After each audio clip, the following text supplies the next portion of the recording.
நல்ல தகப்பனே, சர்வ வல்லமையுள்ள எங்கள் ஆண்டவரே, இந்த அருமையான நாளுக்காக உமக்கு ஸ்தோத்திரம்.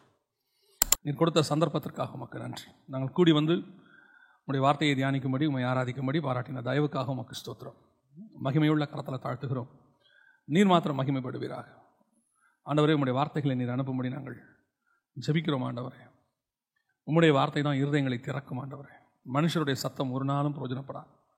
நீங்கள் பேசுங்கப்பா, நீங்கள் இடைப்படுங்க. எங்கள் ஆண்டவர் இயேசுவின் நாமத்தில் பிதாவே. அல்லேலூயா. மத்தேயு சுவிசேஷம் 1ஆம் அதிகாரம் 1வது வசனத்திலிருந்து நாம் பார்க்க போகிறோம். மத்தேயு சுவிசேஷம் என்பது ஒரு லெட்டர், ஒரு காஸ்பல். நமக்கு காஸ்பல் அது. ஆக்சுவலாக ஆண்டவர் வந்து மத்தேயு ஒரு லெட்டர் எழுதுறாரு.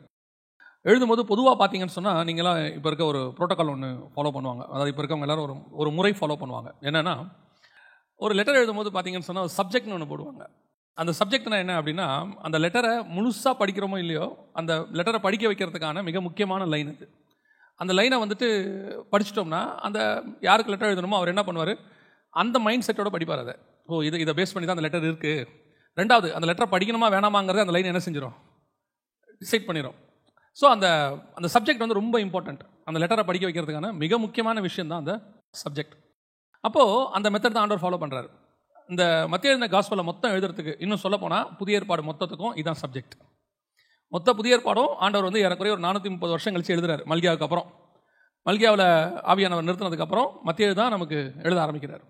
அப்படி புஸ்தகம் ஒன்று வரும்போது நம்ம கையில் கொடுக்கும்போது இந்த டோட்டல் புக்குக்கும் ஒரு சப்ஜெக்ட் எழுதுறாரு. என்ன எழுதுறாரு? ஆபிரகாமின் குமாரனான தாவீதின் குமாரனாகிய இயேசு கிறிஸ்துவின் வம்ச வரலாறு அப்படின்னு ஒரு சப்ஜெக்டை போட்டுட்டு, அதுக்கு பிறகு இந்த புதிய ஏற்பாடு நமக்கு கொடுக்குறாங்க. அப்படின்னா இந்த லைனில் ஏதோ ஒரு மிக முக்கியமான விஷயம் இருக்குது, சப்ஜெக்டில் ஏதோ ஒன்று இருக்குது. பொதுவாக நாம் ரொம்ப கேஷுவலாக விடுறது வந்து இந்த லைனை தான். நம்ம ரொம்ப சர்வசாதாரணமாக படிச்சுட்டு போயிடுவோம், ஓகே ரைட் அப்படின்னு சொல்லிட்டு. ஆனால் இல்லை, இதுக்குள்ளே ஒரு மிக முக்கியமான ஒரு விஷயம் இருக்குது. அதை தான் நாம் இன்றைக்கி பார்க்க போகிறோம். இப்போ இந்த இயேசு கிறிஸ்துவுக்கு நீங்கள் பார்த்தீங்கன்னு சொன்னால் கீழே அப்புறம் திருப்பி ஆஸ் யூஷுவல் ஆரம்பிக்குது. ஆபிரகாம் ஈசாக்கை பெற்றான், ஈசாக்கு யாக்கோபை பெற்றான், யாக்கோபு யூதாவையும் அவன் குமாரர்களையும் பெற்றான், இப்படி வந்துகிட்டே இருக்குது. இந்த 42 தலைமுறைகள்கிட்ட அங்கே இருக்குது. அதுக்கப்புறம் டோட்டல் பைபிளும் இருக்குது. இவ்வளோ பேர் பைபிளில் இருக்கும்போது இந்த 3 பேரை மட்டும் அந்த இடத்துல கொண்டு வருவதற்கு என்ன காரணம்? ஆபிரகாம், தாவீது, இயேசு கிறிஸ்து. ஆபிரகாமுக்கு அப்புறம் ஈசாக்கு, யாக்கோபெல்லாம் இருக்காங்க. ஆனால் அங்கேருந்து நேராக ஜம்பாக எங்கே போகுது? தாவீதுக்கு போகுது. ஆபிரகாம் அப்புறம் ஏன் தாவீதுக்கு போனாங்க? நடுவில் எத்தனையோ மிக முக்கியமான நமக்கு ஃபேவரட்டான ஹீரோஸ் எத்தனையோ பேர் இருக்காங்க. மோசே இருக்காரு.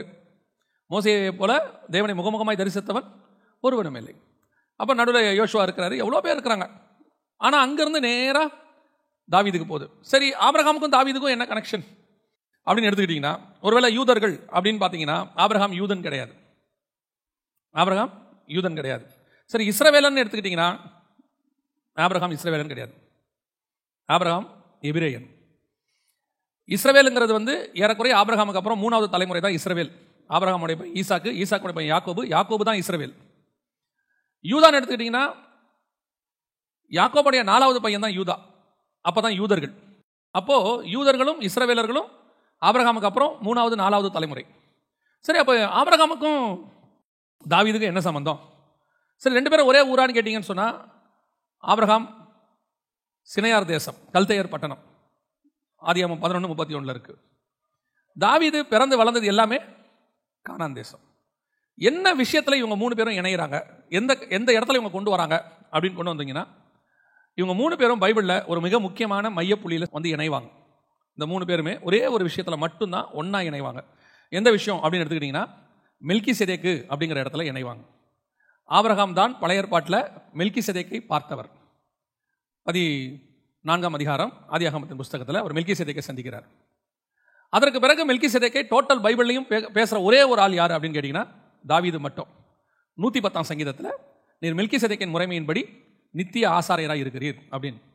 அதற்கு பிறகு மெல்கிசேதேக்கை குறித்து பேசக்கூடிய ஒரே ஒரு ஆள் யாருன்னா இயேசு கிறிஸ்து மட்டும். எபிரேயருக்கு எழுதின நிருபம் 7ஆம் அதிகாரத்தில் இவர் மெல்கிசேதேக்கின் முறைமையின்படி ஆசாரியராக இருக்கிறார் அப்படின்னு வருது.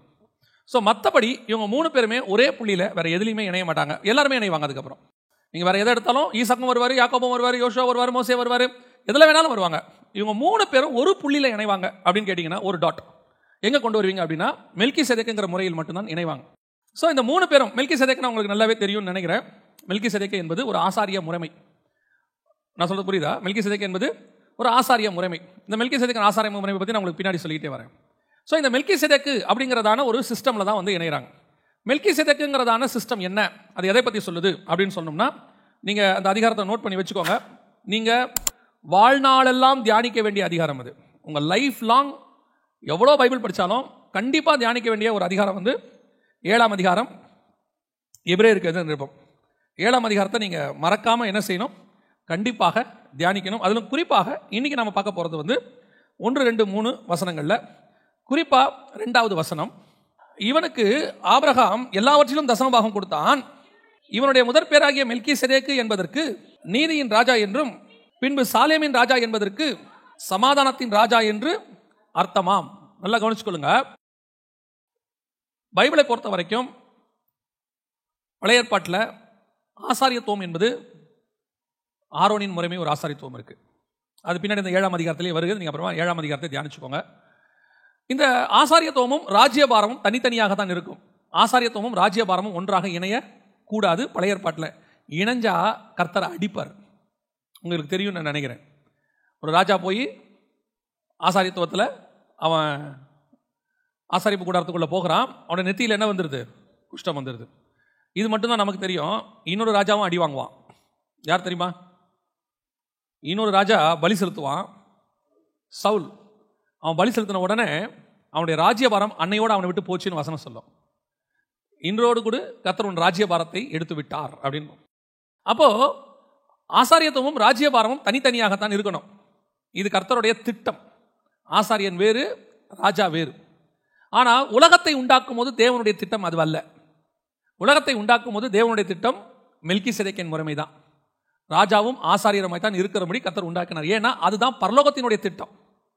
பரலோகத்தில் இருக்கிற தேவன் எப்படி இருக்கிறார் அப்படின்னு நீங்கள் பார்த்தோம்னா, உங்களுக்கு ஒரு உதாரணத்துக்கு சொல்கிறேன். வெளிப்படுத்தின விசேஷம் 22ஆம் அதிகாரம் 1-2 வசனங்களை வாசிங்க பார்ப்போம். தேவனும் ஆட்டுக்குட்டியானவரும் இருக்கிற சிங்காசனத்திலிருந்து. அப்போ சிங்காசனத்தில் இருக்கிற தேவன் எப்படி இருக்கிறாரு? ஆட்டுக்குட்டியா இருக்கிறாரு. ஆட்டுக்குட்டி எதுக்கு அடையாளம்? பலிக்கு அடையாளம். இதோ உலகத்தின் பாவத்தை சுமந்து தீர்க்கிற தேவ ஆட்டுக்குட்டி. ஆட்டுக்குட்டிங்கிறதே பலிக்காக வந்தது தான். பலிக்கு தான் ஆண்டவர் நிர்ணயிச்சார். அப்போ சிங்காசனத்தில் உட்கார்ந்து இருக்கிறவர் எப்படி இருக்கிறாரு? தேவனும் ஆட்டுக்குட்டியும் ஆனவர். அப்போ ஆசாரியத்துவமும் ராஜ்யபாரமும் கலந்தது தான் பரலோகத்தினுடைய ராஜ்யபாரம். இன்னும் சொல்ல போனா கர்த்தரை ஆராதிக்கிறவர்கள் எங்க இருக்கிறாங்க? பரலோகத்தில் இருக்கிறாங்க. இருக்கிறாங்களா இல்லையா? கேருபீன்கள் செராபீன்கள் என்ன செய்யறாங்க? அவரை இரவும் பகலும் ஆராதிக்கிறார்கள்.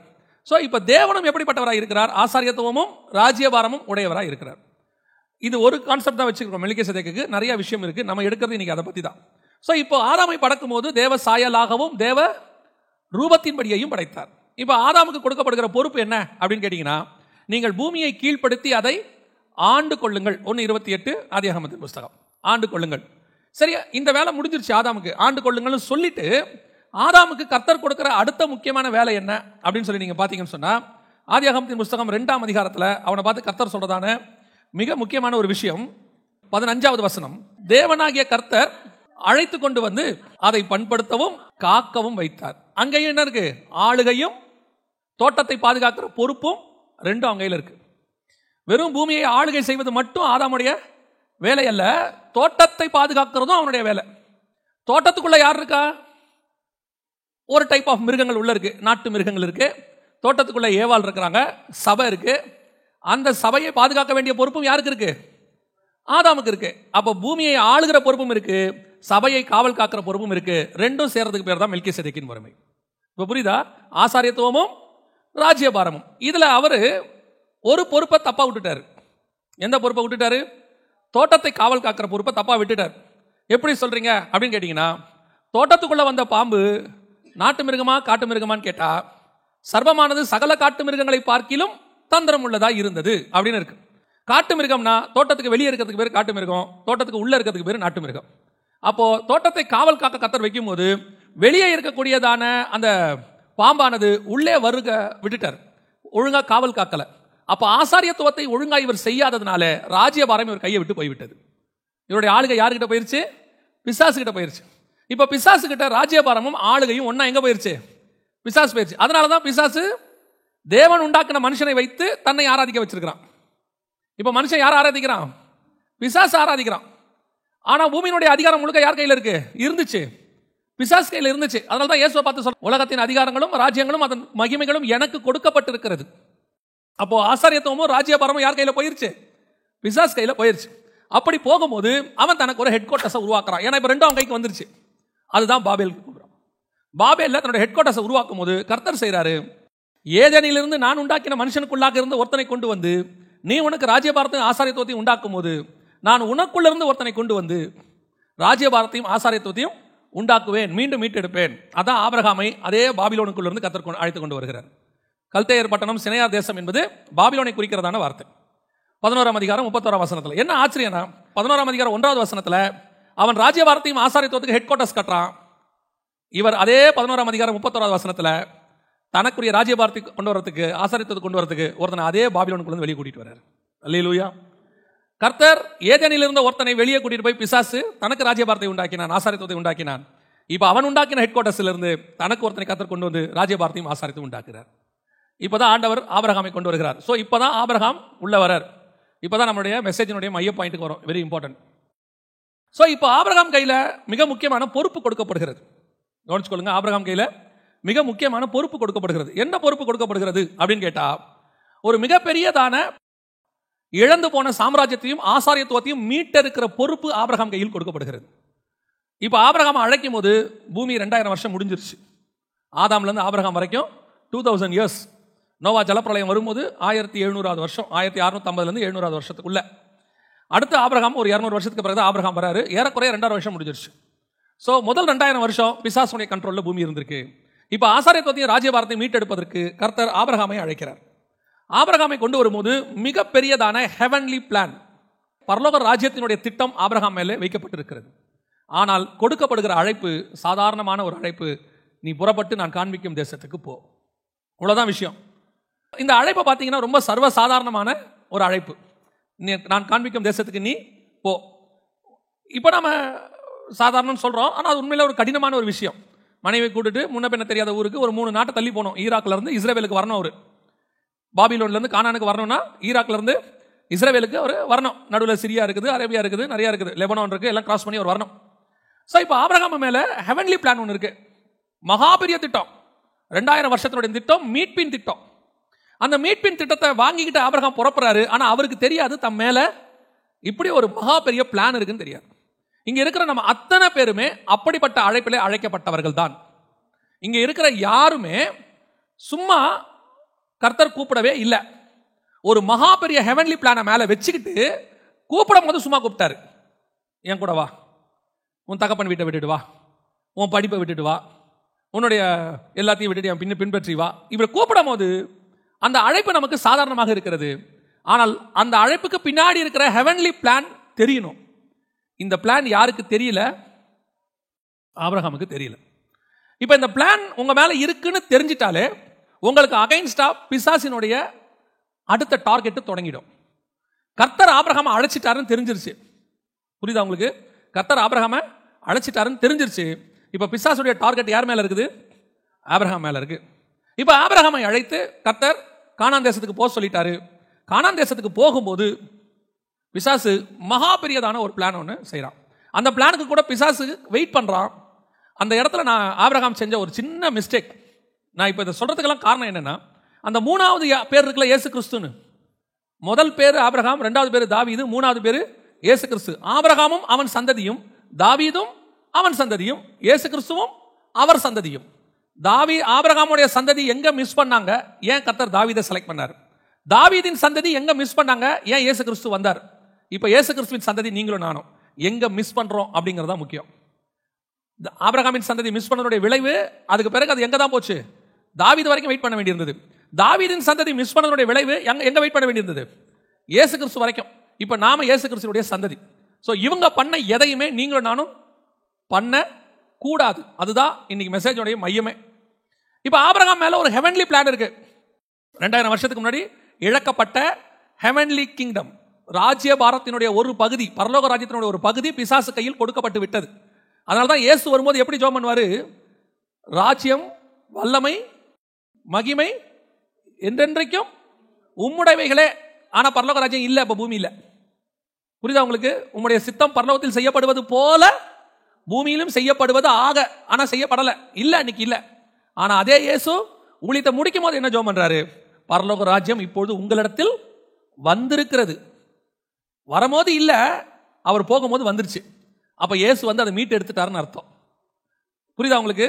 அப்ப ஆபிரகாம் மூலமாக கொடுக்கப்பட்டதான இந்த மகா பெரிய பிளான், மீட் பிளான், இதை சுமந்துக்கிட்டு கானானுக்கு வரார் ஆபிரகாம். வரும்போது இப்ப பிசாசு ஒரு சோதனை, கானான்ல ஒரு பஞ்சம் வந்த உடனே ஆபிரகாம் எங்க போறாரு? எகிப்துக்கு போறாரு. அதுதான் அவர் பண்ணதான ஒரு மிஸ்டேக். என்ன மிஸ்டேக்? அவர் எகிப்துக்கு போயிருக்க கூடாது. ஏன்னு சொன்னா, அதே ஆதியாகமத்தின் புஸ்தகத்துல 26ஆம் அதிகாரத்துல 1வது வசனம் 2வது வசனம் வாசிங்க. ஆபிரகாமின் நாட்களில் உண்டான பஞ்சத்தை அல்லாமல் பின்னும் ஒரு பஞ்சம் தேசத்தில் உண்டாயிற்று. அப்பொழுது ஈசாக்கு பெலிஸ்தருக்கு ராஜாவாகிய அபிமெலேக்கின் இடத்தில் கேராருக்கு போனான்.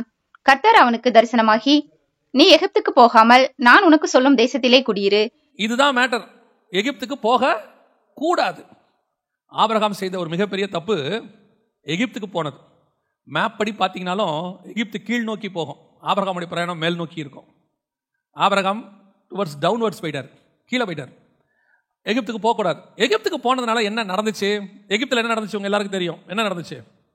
பார்வோன் சாராளை தூக்கிட்டு போயிட்டாரு, அப்புறமா கொடுத்துட்டார். அவ்வளோதான் நமக்கு தெரியும். இவரும் சாராளை கூட்டிகிட்டு வந்துட்டார். ஆனால் பிளான் அதில்லை. அவன் சாராளை கூட்டிகிட்டு போனது மட்டும் இல்லை, திருப்பி கொடுக்கும்போது ஆகாரையும் சேர்த்து கொடுத்துட்டான். புரியுதா? வாசிங்க 12ஆம் அதிகாரம் 16வது வசனம், 12-16 வாசிங்க. அவள் நிமித்தம் அவன் ஆபிராமுக்கு தயை பாராட்டினான். அவனுக்கு ஆடு மாடுகளும் கழுதைகளும் வேலைக்காரரும் வேலைக்காரிகளும் கோழிகை கழுதைகளும் ஒட்டகங்களும் கிடைத்தது. இதுதான் பிசாசினுடைய மாஸ்டர் பிளான். நமக்கு வரக்கூடிய குறைவுகள், பிரச்சனைகள், போராட்டங்கள் எல்லாம் இருக்கும்போது நம்ம பல நேரத்தில் ஹெவன்லி பிளானை மறந்துட்டு நம்முடைய மாம்சத்தை உள்ள நுழைப்போம். இந்த பஞ்சத்தில் இங்கே குடியிருக்கிறதுக்கு பதிலாக பேசாமல் எங்கே போயிடலாம்? நாம எகிப்துக்கு போயிடலாமே. இந்த போராட்டத்தில் நம்ம ஏன் இங்கே இருக்கணும்? கர்த்தர் எனக்கு ஒரு ஹெவன்லி பிளான் வச்சிருக்கும் போது நான் அதை பற்றி யோசிக்காம அந்த நேரத்துக்கு யோசிக்கிறேன் பாருங்க. அந்த சிச்சுவேஷனை நான் கிராஸ் பண்ணுறதுக்கு என்ன பண்ணணும்? நான் எங்கே போனால் கொஞ்சம் இப்போ வசதி வாய்ப்பு இருக்கும், இப்போ இருக்க சிச்சுவேஷனை கிராஸ் பண்ணுறதுக்கு நான் எங்கே இருந்தால் நல்லா இருக்கும்னு நான் யோசிக்கிறேன் பாருங்க. இதுதான் நான் பிசாசுக்கு கொடுக்குறதான இடம். இதை யூஸ் பண்ணி பிசாசு என்ன பண்ணுறான்? பார்வோன் வழியாக மிகப்பெரியதான மாஸ்டர் பிளான். அந்த தேசத்தில் தானே அவன் நல்ல விதைகளை விதைக்கும் போது, ஊழியக்காரர்கள் உறங்கும் போது பிசாசு என்ன பண்ணானா? களைகளை கொண்டு வந்து விதைத்து விட்டு போனான். பிசாசு நல்ல விதைகளை அழிக்க மாட்டான், களைகளை தான் விதைப்பான். எஜமானர்கள் தூங்கும்போது என்ன செய்ய மாட்டான்? நல்ல விதைகளை விதைச்சு நாசம் பண்ண மாட்டான். ஏன்னா அந்த பர்மிஷன் யாருக்கு கிடையாது? பிசாசு கிடையாது. ஆனால் அவனால் ஒன்றும் செய்ய முடியும், உங்கள் பிளானுக்கு நடுவில் அவனுடைய பிளானை நுழைக்க முடியும். உங்கள் ஆவியினுடைய பிளானுக்கு நேராக மாம்சத்தின் பிளானை நுழைக்க முடியும். பல நேரங்களில் இதுதான் நாம் எடுக்கிறதான மிக முக்கியமான பிசாசுக்கு கொடுக்குற வாய்ப்பு. எத்தனையோ சிச்சுவேஷன்ஸில் நம்ம என்ன பண்ணுறோம்? அது போராட்டமாக பிரச்சனையாக கூட கிடையாது. ஏதோ ஒரு சிச்சுவேஷன், நம்ம ஏன் இந்த இடத்துல ஒரு ஆல்டர்னேட்டிவ் யோசிக்கக்கூடாது? ஏன் இப்படி பண்ணக்கூடாது? ஏன் நான் ஆபிரகாம் கர்த்தருடைய அழைப்பை பெற்றவன்? இதுதான் பெரிய பிரச்சனையே. நிறைய ஊழியக்காரர்களுடைய வீழ்ச்சி எங்கே இருக்குது அப்படின்னா, நான் எப்பவும் சொல்லுவேன், பிசாசு 2வது சோதனை செய்யும் போது என்ன பண்ணானா, இயேசு கிறிஸ்துவை எங்கே கொண்டு போய் நிற்க வச்சான்? தேவாலயத்தின் உப்பரிக்கையின் மேலே. உப்பரிக்கை மேலே வச்சுட்டு அவன் சொன்ன வார்த்தை என்ன? தாழ குதியும், உங்களை தாங்கிறதுக்கு யார் இருக்கா? தூதர்கள் இருக்கிறாங்க. why don't you take risk? ஏன் நீங்கள் எடுக்கக்கூடாது? மினிஸ்ட்ரியில் நீங்கள் இதை பண்ணக்கூடாது? உங்களுக்கு எவ்வளவு சப்போர்ட் இருக்கு, நீங்கள் சொன்னால் கேட்கறதுக்கு எவ்வளோ பேர் இருக்காங்க. நான் அப்போத்தான் என் மாம்சத்துக்குள்ள நூதனமான உபதேசங்கள் கலக்கும். நம்ம சொல்றதெல்லாம் கேட்கறதுக்கு ஒரு ஆள் இருக்குன்னும் போது நான் இஷ்டத்துக்கு என்ன செய்வேன்? முடிவெடுக்க தொடங்குவேன். எப்பவுமே செஞ்சுக்கோங்க, காசு இல்லாத போது நீங்கள் தேவ சித்தத்தை தான் செய்வீர்கள். ஏன் தெரியுமா? வேற எதையும் செய்யறதுக்கு உங்களுக்கு வழி இல்லை. காசே இல்லைன்னா நீங்க என்னதான் பண்ண போறீங்க? தேவ சித்தம் தான் செய்ய போறீங்க. ஏன்னா வழியே கிடையாது. ஆண்டவர் கொடுக்குற வரைக்கும் உட்காந்துருக்க போறீங்க. காசு நிறைய வரும்போது தான் ரிஸ்க் இருக்கு. நிறைய வரும்போது தான் ரிஸ்க். இதை ஏன் செஞ்சு பார்க்கக்கூடாது? அதை ஏன் பண்ணி பார்க்கக்கூடாது? நம்ம ஏன் ஒவ்வொரு டிஸ்ட்ரிக்ட்லையும் ஒரு கோபுரம் கட்டக்கூடாது? நம்ம ஏன் ஒரு 50,000 பேர் உட்கார்ற மாதிரி ஆடிட்டோரியம் கட்டக்கூடாது? இப்படி நமக்கு தோணும். ஏன் தோணும் அப்படின்னா, காசு இருக்கு. காசு சும்மா இருந்துச்சுன்னா இன்கம் டாக்ஸ்ல கேள்வி கேட்பாங்களேன்ட்டு நம்ம ஏதாவது என்ன செய்வோம்? செஞ்சுக்கிட்டே இருப்போம், இடிச்சு இடிச்சு கட்டிகிட்டே இருப்போம். நீங்கள் பார்த்துருக்கீங்களா? மிகப்பெரிய பணக்காரர்கள் ஏதாவது ஒரு ப்ராஜெக்ட் பண்ணிகிட்டே இருப்பான். பண்ணணும், பண்ணாவிட்டால் அவனுக்கு என்ன வரும்? அந்த பணத்துக்கான கணக்கு, இன்கம் டாக்ஸ், நிறைய பிரச்சனை வரும். அதனால் அவன் என்ன பண்ணுவானா, ஏதாவது ஒரு வேலை பண்ணிகிட்டே இருப்பான். நீங்களும் நான் அப்படி பண்ண முடியாது. நான் செங்கல் எடுத்து வச்சாலும் கர்த்தர் சொன்னாதான் எடுத்து வைக்கணும். கர்த்தர் சொல்லாவிட்டால் செங்கல் எடுத்து வைக்கக்கூடாது. ஏன்னா உங்கள் மேலே என் மேலே என்ன இருக்கு? ஹெவன்லி பிளான் இருக்கு. என் பிதாவின் சித்தத்தை செய்வதே என் போஜனமாக இருக்கு. அப்படின்னா என்ன அர்த்தம்? நான் 3 வேளை சாப்பிட்றது கூட அவர் சொன்னா தான் சாப்பிடுவேன். அப்போ என் வாழ்க்கையில் நான் செய்கிற எல்லாத்துக்கு பின்னாடி என்ன இருக்கு? காட்ஸ் வில்லுன்னு ஒன்று இருக்கு. காட்ஸ் வில் இல்லாமல் என் சூழ்நிலைகளை வைத்து நான் முடிவெடுக்க கூடாது. இதான் ஆபிரகாம் பண்ண மிஸ்டேக். இப்போ அவன் என்ன பண்ணா? களைகளை கொண்டு வந்து விதைச்சான். இப்போ மனைவியை எடுத்துக்கிட்டு எல்லாத்தையும் கொடுத்தான். இப்போ பார்வோனுக்கு அறிவு வந்துருச்சு. கர்த்தர் உள்ள புந்து அவனை மாத்திட்டார். இப்போ பார்வோன் என்ன பண்ணிட்டான்? திருப்பி சாரால கொடுத்துட்டான். அப்போ ஆபிரகாம் என்ன பண்ணணும்? ஆகாரம் வாங்கிக்கிட்டு பார்வோன் கொடுத்து திருப்பி கொடுத்துடணும். இப்போ கர்த்தர் அதை மாத்திட்டார். ஒய்ஃபை அமுச்சு விட்டான். இப்போ இவர் என்ன பண்ணணும்? திருப்பி எல்லாத்தையும் கொடுத்துருக்கணும். வசனம் சொல்லுது, 20ஆம் வசனம் வாசிங்க. பார்வோன் அவனை குறித்து தன் மனுஷருக்கு கட்டளை கொடுத்தான். அவர்கள் அவனையும் அவன் மனைவியையும் அவனுக்கு உண்டான எல்லாவற்றையும் அனுப்பிவிட்டார்கள். இங்கதான் மிஸ்டேக் வந்துச்சு பாருங்க. இப்ப யார் வந்துட்டா கூட? ஆகார் உள்ள வந்துட்டாங்க. இப்பவே தெரிஞ்சிருச்சு பிசாசுக்கு, நம்மால் ஒருத்தன் எதிரி கேம்புக்குள்ள போயிட்டான். அழைப்பு பெற்ற ஆபிரகாமுடைய கேம்புக்குள்ள யார் இருக்கா? அப்ப எதிரியோடைய ஒரு ஆள் உள்ள இருக்கு. அங்க வச்சு கொஞ்சம் கொஞ்சமா ஆகாரம் மூவ் பண்றான் பாருங்க. அப்படியே மூவ் பண்ணி எங்க வரைக்கும் கொண்டாந்துட்டானா, சாரால் வாயால இந்த அடிமை பெண்ணிடத்துல சேருங்கிற வரைக்கும் அந்த அம்மா கொண்டாந்தான் பாருங்க. அப்ப அது வரைக்கும் அந்த அம்மா எப்படிப்பட்டாமா? அது வரைக்கும் அந்த அம்மா எப்படிப்பட்டாமா? The best. ஆகாரை மாதிரி தி பெஸ்ட் நீங்க பார்க்கவே முடியாது. ஏன் பார்க்க முடியாது? தன் வாழ்க்கையை தைரியமாய் கொடுக்கக்கூடிய அளவுக்கு அந்த அம்மா இருக்கு இல்லையா? ராகேலுக்கும் லேயாளுக்கும் சண்டையா வாழ்க்கை பிரச்சனை தானே. ஆனா அதையும் தாண்டி சாரால் நம்புற அளவுக்கு யார் இருக்கா? ஆகார் இருக்காங்க. அப்படின்னா ஆகாரோடைய மூவ் எப்படிப்பட்ட மூவ்? இன்னைக்கு இருக்கிற உளவுத்துறைனா என்ன? கண்டுபிடிச்சிடறான் யார் உளவில் இருக்காங்க, யார் இருக்காங்கன்ட்டு. ஆகாரங்கிறதான பிசாசினுடைய உளவுத்துறையை யாரால கண்டுபிடிக்க முடியல? சாரால கண்டுபிடிக்க முடியாது, உங்களாலையும் முடியாது. பல நேரங்களில் பிசாசு அழகா கொண்டு வந்து ஒரு சின்ன கலையை உங்க பக்கத்தில் விதைச்சிட்டு போயிட்டே இருப்பான். அந்த கலை வளரும். கோதுமை மணியை பார்க்கிலும் நன்றாய் வளரும். கோதுமை மணியை பார்க்கிலும் மேன்மையாய் வளரும். நீங்க கோதுமை மணியை விட கலையை நேசிக்கிற அளவுக்கு வளரும்.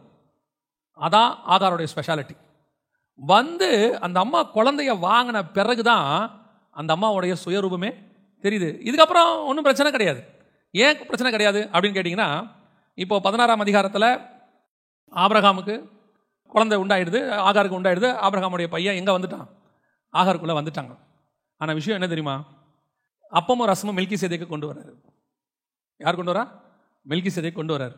கொண்டு வந்து யார் கையில் கொடுக்குறாரு? ஆபிரகாம் கையில் கொடுக்குறாரு. ஆபிரகாம் கையில் கொடுத்துட்டு, ஆபிரகாம் நீ எந்த முறைமைக்குள்ளே வர? இப்போ ஹெவன்லி பிளானுடைய ரெவலேஷன் இப்போ தான் யாருக்கு கிடைக்குது? ஆபிரகாமுக்கு கிடைக்குது. மெல்கிசேதேக்கே வராரு. வந்து அப்பத்தையும் ரசத்தையும் எடுத்து கொடுத்தான். இது யார் கொடுக்கறது? இயேசு கிறிஸ்து கொடுக்க வேண்டியதுக்கான நிழலாட்டத்தை அவன் செய்கிறாங்க.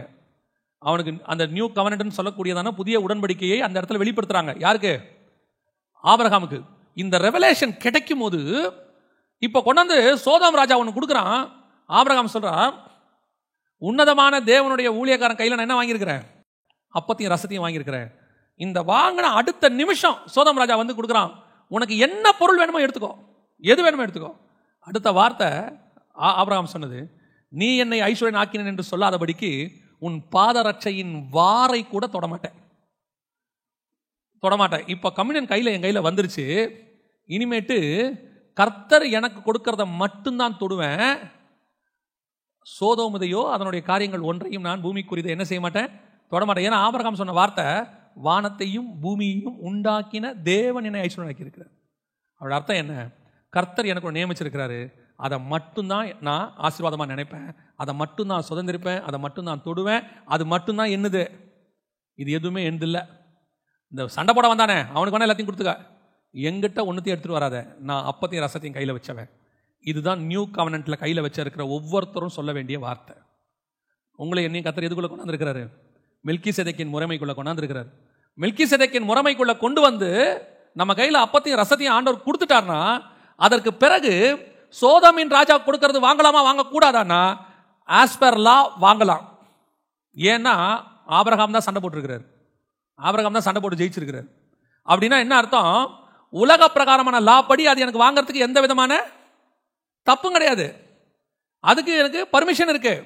ஆனா ஹெவன்லி லால வாழ்ற எனக்கு அது பர்மிஷனுக்குள்ள வராது. உலக லா நான் கீழ்ப்படியணும், ஆனா அதுக்கு கீழ்ப்படியணுமா வேணாமாங்கிறத எனக்கு ஹெவன்லி லா சொல்லும். அதுக்கு மட்டும்தான் நான் கீழ்ப்படிய முடியும். உலகத்தில் கொடுக்கிற எல்லாமே உண்டு இல்லை. அதான் பவுல் அழகா சொல்வாரு, எல்லாவற்றையும் அனுபவிக்க எனக்கு அதிகாரம் உண்டு, எல்லாமும் எனக்கு தகுதியாயிராது. எனக்கு அதிகாரம் இருக்கு அந்த டோட்டல் பூமி மேல கை வைக்கிறதுக்கு. ஏன்? வானத்தையும் பூமி உண்டாக்கின தேவன் எனக்கு கொடுத்திருக்கிறார். ஆனா எதை தொடணும், எதை தொடக்கூடாது, எதை சாப்பிடணும், எதை சாப்பிடக்கூடாது, எங்க போகணும், எங்க வரக்கூடாது, அத்தனையும் எனக்கு ஹெவன் பிளான் போட்டு வச்சிருக்கு. நான் ஹெவன்லி பிளான் குள்ள வாழ்றேன்.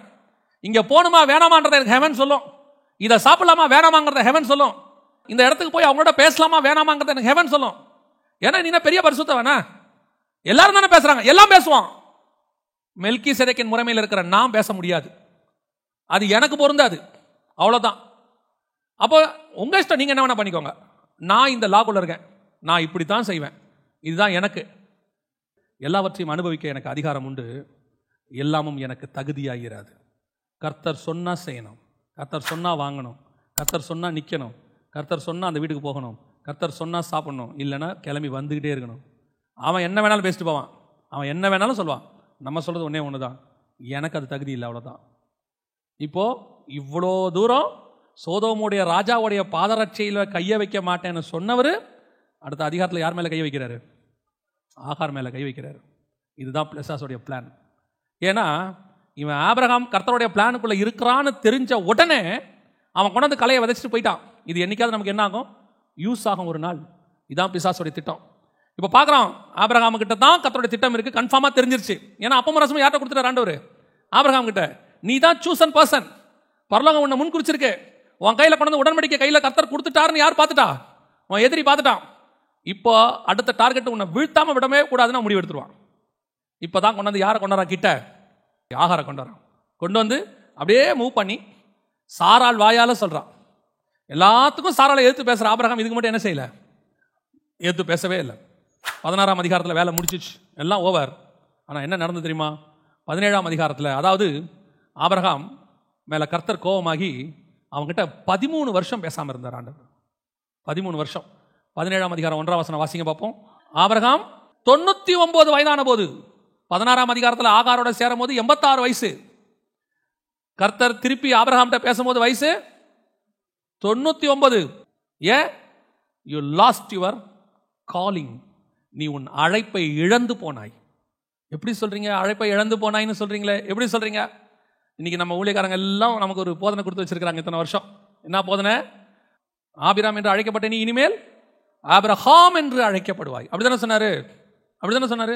ஆபிராம் என்று அழைக்கப்பட்ட நீ ஆபிரகாம் என்று அழைக்கப்படுவாய். நம்மாட்கள்லாம் சொன்னாங்க ஜாதிகளுக்கு தகப்பனாவாய். இன்னைக்கு எல்லாருக்கும் பேர் ஆபிராம்னு வைக்கிறீங்களா, ஆபிரகாம்னு வைக்கிறீங்களா? Abraham, Abraham. ஆனா உண்மை என்ன தெரியுமா? ஆபிராம் என்றால் ஹை ஃபாதர்னு அர்த்தம், மேலான தகப்பன். ஆபிரகாம் என்றால் ஜாதிகளுக்கு தகப்பன், ஃபாதர் ஆஃப் மெனி நேஷன்ஸ், இல்லைன்னா ஃபாதர் ஆஃப் ஆல் நேஷன்ஸ். ஆபிரகாமுடைய அழைப்பு போயிடுச்சின்னு அர்த்தம். ஆபிரகாம் ஒரு ஜாதிக்கு தகப்பனாக இருக்கும்படி அழைக்கப்பட்டவன். அந்த ஒரு ஜாதி ஈசாக்கு, ஈசாக்கின் வழியாக இயேசு கிறிஸ்து. நான் இதை என்னுடைய இதில் சொல்லலை, கலாத்தியர் நிருபம் 3ஆம் அதிகாரம் 16வது வசனம் வாசிங்க. ஆபிரகாமுக்கும் அவனுடைய சந்ததிக்கும் வாக்குத்தத்தங்கள் பண்ணப்பட்டன.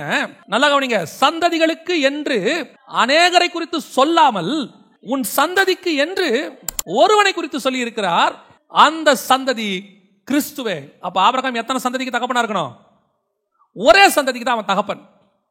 அந்த சந்ததி ஈசாக்கு, ஈசாக்கின் வழியாய் கிறிஸ்து. எப்ப நீ ஆகார் மேல கை வச்சியோ, எப்போ இஸ்மவேல் உருவானானோ, அன்னையோட உன் கதை முடிஞ்சு. நீ இனி ஆபிரகாம் கிடையாது, இனி நீ ஆபிரகாம். உன்னுடைய அழைப்பு பூமிக்குரிய அழைப்புல உன்ன மாதிரி பிளஸடானவன் ஒருத்தனுமே கிடையாது. ஏன்னா நீ ஒரு நாள் என் பேச்சை கேட்டு வந்தவன். ஏன்னா ஒரு நாள் நீ எனக்காக ஊழியம் பண்ணவன். ஏன்னா நீ ஒரு நாள் எனக்காக பல காரியங்களை செய்தவன். ஏன்னா நீ ஒரு நாள் எனக்காக சோதோம் ராஜா கொடுத்ததை வேணான்னு சொன்னவன். உண்மைதான். ஆனா இன்னைக்கு நீ என்ன பண்ணிட்ட? ஆகார இடத்துல கை வைத்து விட்டாய். நீ இனி ஆபிரகாமா இருக்க முடியாது, இனி நீ ஆபிரகாமா தான் இருக்க முடியும். You last your calling. உன்னுடைய அழைப்பு உன்னை விட்டு போய்விட்டது. அன்னைக்கு ஆண்டவர் சொல்றாரு, இனி பூமிக்குரியதுல நீ ஓகேப்பா. அப்ப ஆண்டவரே அப்பமும் ரசமும் கொடுத்து மெல்கிசேதேக்கின் முறைமையில கொண்டாந்தீங்களே, அந்த உடன்படிக்கை இனி உனக்கு கிடையாது. இன்னிலிருந்து புதிய உடன்படிக்கை கொண்டாறேன், விருத்த சேதனம் கொண்டாறேன். அது உன் மாம்சத்துல நீ தேவனோட பண்றது. இதுக்கு முன்னாடி நான் பண்ணது ஆவியில தேவனோடு பண்ற உடன்படிக்கை, அப்பமும் ரசமும். இப்ப நீ பண்ண போறது மாம்சத்துல பண்ற உடன்படிக்கை. ஆவியில பண்ண அப்பமும் ரசமும் இருக்கு, அது எனக்கு பெயின். என்ன அடிப்பாங்க, என்ன உதப்பாங்க, நான் என் சரீரத்தை பிட்டு உனக்கு தருவேன். ஆனா இப்ப நீ பண்ண போற விருத்த சேதனம் இருக்கே, அது உனக்கு பெயின். விருத்த சேதனம் பண்றவனுக்கு தான் பெயின். ஆனா மெல்கிசேதேக்கு முறைமையில கொடுக்கிறவருக்கு பெயின், வாங்குறவனுக்கு பெயின் கிடையாது.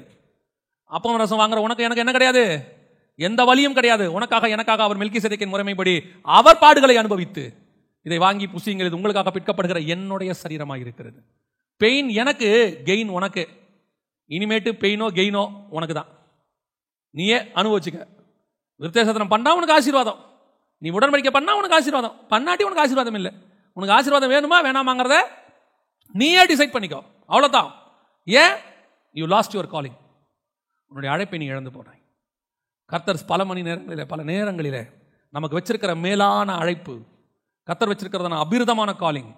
ஆனால் நமக்கு அது தெரியாது, நமக்கு பின்னாடி என்ன இருக்குன்னு தெரியாது. கர்த்தர் நமக்கு வச்சிருக்கிறதான அந்த அழைப்பினுடைய முடிவு நமக்கு தெரியாது. சில நேரங்களில் நாம் செய்கிற வேலை என்ன தெரியுமா? சோதோம் ராஜா கிட்ட வேணான்ட்டு பார்வோன் ராஜா கிட்ட வாங்கிடுவோம். ஒரு இடத்துல ஜெயிச்சுட்டு ஒரு இடத்துல விழுந்துருவோம். ஒரு காரியத்தை வேணான்ட்டு ஒரு காரியத்தை வாங்கிடுவோம். கர்த்தர் உன்னை எங்கே நிற்க வச்சிருக்கிறாருன்னு பாருங்க. பல நேரத்தில் எகிப்து கானானை விட பார்ப்பதற்கு எப்படி தான் இருக்குமா? செழிப்பாக தாங்க இருக்கும். 13ஆம் அதிகாரத்தில் ஆண்டவர் லோத்துவை பார்க்க சொல்றாரு. லோத்து பார்க்குற இடம் எப்படி இருந்துச்சு தெரியுமா? அது தேவனுடைய தோட்டத்தை போலவும் எகிப்தை போலவும் இருந்தது. அப்படிதானே இருக்கு? தேவனுடைய தோட்டத்தை போலவும் எகிப்தை போலவும் இருந்தது. தேவனுடைய தோட்டமும் அதே மாதிரி தான் எது இருக்கும்? எகிப்து இருக்கும். ஆனால் ஆபிரகாம் பார்த்தா கானான் எப்படி இருந்துச்சு தெரியுமா? எப்படி இருந்துச்சு? ஒன்றுமே இருக்காது. ஆபிரகாம் கானானை பார்த்து சொன்னாரா அது பாலும் தேனும் ஓடுகிற தேசம்னு சொன்னாரா? ஆபிரகாம் சொன்னாரா அங்கே ராஜாக்கள் ஆசாரியர்கள் உருவாகிற இடம்னு சொன்னாரா?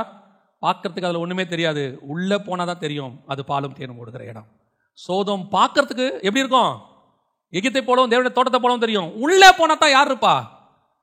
தெருவில் மோசம் பண்ணுகிற ஜனங்கள் சுற்றி கொண்டு இருப்பார்கள். அது அழிவுக்கு நேரான இடம். கர்த்தர் வச்சிருக்கிற காலிங் பார்க்கறதுக்கு கஷ்டமாக தான் இருக்கும், நடக்கிறதுக்கு கஷ்டமாக தான் இருக்கும். கண்கள் ஏறிட்டு பார்த்தா ஒன்றும் தெரியாது, பின்னாடி அவர் வச்சிருக்கிற எந்த மேன்மையும் தெரியாது, அந்த அழைப்பினோட எந்த காரியமும் தெரியாது. ஆனால் சொன்னது கர்த்தர், போயிட்டே இருக்கணும். ஏன்னா கர்த்தர் உனக்கு வாக்குத்தத்தம் பண்ணது கானான் அல்ல, கர்த்தர் வாக்குத்தத்தம் பண்ணது கிறிஸ்து. கர்த்தர் வாக்குத்தத்தம் பண்ணது பூமிக்குரிய ஆசீர்வாதம் இல்லை, கர்த்தர் வாக்குத்தத்தம் பண்ணது வானத்துக்குரிய ஆசீர்வாதம். நான் இன்னைக்கு எதை வச்சு ஃபோக்கஸ் பண்றேன்? கர்த்தர் என்னோட இருக்கிறாருன்னு. சிலர் சொல்றதை பார்த்தா பாவமா இருக்கும். என்னுடைய பிளஸ்ஸிங்கை வச்சு நான் வீடு வச்சிருக்கேனா, கார் வச்சிருக்கேனா, நான் என்ன ஸ்டேட்டஸ்ல இருக்கேன், என்ன பொசிஷன்ல இருக்கேன், இதை வச்சு கர்த்தர் என் கூட இருக்கிறாரா இல்லையான்னு அவன் டிசைட் பண்ணிக்கிறான். ஊழியக்காரங்கிட்ட பார்த்தா பாவமா இருக்கும். மீட்டிங்க்கு 5000 பேர் வரதை வச்சு, அந்த ஊழியக்காரன் வச்சிருக்கிறதான ப்ராப்பர்ட்டிஸை வச்சு, அந்த ஊழியக்காரனுடைய லக்ஸூரியஸ் லைஃப் ஸ்டைலை வச்சு, ஒரு பெரிய ஊழியக்காரரு காட்டுக்குள்ள போய் மிஸ்டரிகள் சந்திச்சுக்கிட்டு இருக்கிறானே, அவன் சின்ன ஊழியக்காரனா? ஒரு 10 பேரை போய் பார்த்துட்டு டெய்லி பைத்தியக்காரன் மாதிரி நடந்து, அவனை கூப்பிட்டு கேட்டு பாருங்க, அவன் பிஇ முடிச்சிருப்பான். அவனை கூப்பிட்டு கேட்டு பாருங்க, அவன் எம்காம் முடிச்சிருப்பான். ஆனால் அவன் பாருங்க தோளில் ஒரு பேக்கை போட்டு தண்ணி பாட்டில் எடுத்துக்கிட்டு அவன் பாட்டு நடந்து போயிட்டு இருப்பான் உள்ளுக்குள்ள. அவன் ஆபிரகாம், அவன் பார்க்கறதுக்கு ஒன்றும் தெரியாது, அவன் கானானுக்குள்ள பார்த்துக்கிட்டு இருக்கிறான். இன்னைக்கு நம்மளையும் கர்த்தர் அப்படிப்பட்டதான மகா மேன்மையான அழைப்புக்கு தான் கர்த்தர் அழைச்சிருக்கிறார். நான் ஆசீர்வாதமாக இருக்கிறத தப்புன்னு சொல்லலை, ஆனால் அவன் ஆசீர்வாதத்தை வச்சு ஆண்டவரை கணக்கு போடாத, ஆண்டவரை வச்சு தான் ஆசீர்வாதத்தை கணக்கு போடணும். ஆண்டவர் கூட இல்லாமல் உலகத்தையே உன் கூட வச்சால் அது எப்படி ஆசீர்வாதமாக மாறும்? உன் மினிஸ்ட்ரியில் ஆண்டவரே இல்லாமல் நீ ஊருக்கு சொத்து வாங்கி போட்டு அதில் என்ன ஆசீர்வாதம் உனக்கு இருக்க போகுது? ஆனால் சொத்தே இல்லாமல் நீ போகிற இடத்துல அவங்க கூட ஆண்டவர் வந்தார்னா அது ஒன்று போதும், கர்த்தர் அவங்க கூட இருக்கிறாருன்றதுக்கு. அதுதான் பிளஸ்ஸிங். இன்னைக்கு நம்ம என்ன நினச்சிட்டோம்? ஆகாரம் இருந்தால் நல்லா இருக்குமே, போச்சு. ஆபிரகாமுடைய பிளஸ்ஸிங் அன்னையோட போச்சு, முடிஞ்சிருச்சு. இன்னைக்கு நிறைய மெல்கிசேதேக்கின் முறைமை போய் என்ன முறைமை வந்துருச்சு? என்ன முறைமை வந்துருச்சு? மாம்ச முறைமை உள்ள நுழைஞ்சிருச்சு, நியாயப்பிரமாணம் வந்துருச்சு. நிறைய இப்போ ஆபிரகாமுக்கு என்ன? இந்த இந்த ஹெவன்லி பிளானே போச்சு. அவர் மேல இருந்த மகா பெரிய திட்டமே அவரை விட்டு போயிருச்சு, முடிஞ்சிருச்சு. இப்போ இதை சரி பண்றதுக்கு அடுத்த 1000 வருஷம் ஆகும். எப்படின்னு கேட்குறீங்களா? ஆபிரகாமின் குமாரனான தாவீது வரணும். அவன் தான் விழுந்து போன தாவீதின் கூடாரத்தை எழுந்து கட்டணும். அவன் தான் எல்லாத்தையும் சரி பண்ணணும். அடுத்து சரி பண்ணுறதுக்கு எத்தனை வருஷம் ஆகும்? 1000 வருஷம் ஆகும். You must wait. வேற வழியே கிடையாது. ஆதாமு கிட்ட விழுந்து போனதை சரி பண்ணுவதற்கு ஆபிரகாமை கொண்டு வந்தார். அவங்ககிட்ட விழுந்து போனதை சரி பண்ணுறதுக்கு தாவீதை கொண்டு வந்தார். ஆதாம் டு ஆபிரகாம் 2000 வருஷம், ஆபிரகாம் டு தாவீது 1000 வருஷம். அவ்வளோதான். பல நேரங்களில் கர்த்தர் சரி பண்ணுறதுக்கு ஒரு வாய்ப்பு கொடுப்பார், சில நேரங்களில் சரி பண்ணுறதுக்கு வாய்ப்பு கொடுக்காமலும் போவார். இன்னைக்கு நமக்கு வச்சிருக்கிற அழைப்பு என்ன? நம்ம எந்த மகா மேன்மையான அழைப்புக்கு நேராக இருக்கிறோம்? கர்த்தர் எந்த அடிப்படையில் நம்மளை வச்சிருக்கிறாரு? அந்த அறிவு நமக்கு வரணும். அதான் எப்பவும் சொல்லுவேன், உன் ஸ்பிரிச்சுவல் மேப்பை கர்த்தர்கிட்ட கேளு. நாளைக்கு என்ன வேணும்னு கேட்காத, இப்போ என்ன வேணும்னு கேட்காத, என் பிள்ளைக்கு ஃபீஸ் கட்டுறது எப்படின்னு கேட்காத, நாளைக்கு சாப்பாட்டுக்கு என்ன வழின்னு கேட்காதீங்க. இதெல்லாம் அப்படின்றதுக்குள்ள ஹெவன் கொடுத்துட்டு போயிட்டே இருக்கும். ஹெவன் கொடுத்துச்சுன்னா உன்னால் சாப்பிடவே முடியாது. வாயிலையும் மூக்கிலையும் இருக்கும்போது அடிச்சு போட்டுருவாரு. வெஜ்ஜு கேட்டால் வெஜ்ஜு, நான்வெஜ் கேட்டால் நான்வெஜ் கொடுப்பாரு. திங்க முடியாது உன்னாலே. என்னாலே எல்லாத்தையும் நல்ல நான்வெஜ் கொடுத்துட்டு வயிறை புண்ணாக்கி விட்டுருவாரு. ஏன்? அழைப்பை மீறி போனால் அப்படி தான். பல நேரத்தில் நம்ம மினிஸ்ட்ரியில் கூட யாரும் சாட்டிஸ்ஃபை பண்ணக்கூடாது, மனுஷனை சாட்டிஸ்ஃபை பண்ணக்கூடாது. போயிட்டு உட்காந்துட்டோம்னா அந்த மினிஸ்ட்ரியை முடிச்சுட்டு வந்தால் போதுங்கிற அளவுக்கு கொண்டாந்துருவார். தெரியாமல் வந்துட்டோம். நீங்கள் கஷ்டப்பட்டு நான் சொல்லலை, நீங்கள் சில நேரத்தில் தேவ சித்தத்தில் போகும்போது பல பாடுகள் அனுபவிக்க வேண்டியிருக்கும். ஆனால் அவைக்கு நடுவில் ஒரு சமாதானம் இருக்கும் உங்களுக்கு. நான் கர்த்தருக்காக அதை செஞ்சேன், கர்த்தர் அதில் உங்களுக்கு ஒரு சமாதானத்தை கொடுப்பார். சில நேரத்தில் அவ்வளோ பிரச்சனைலாம் இருக்காது.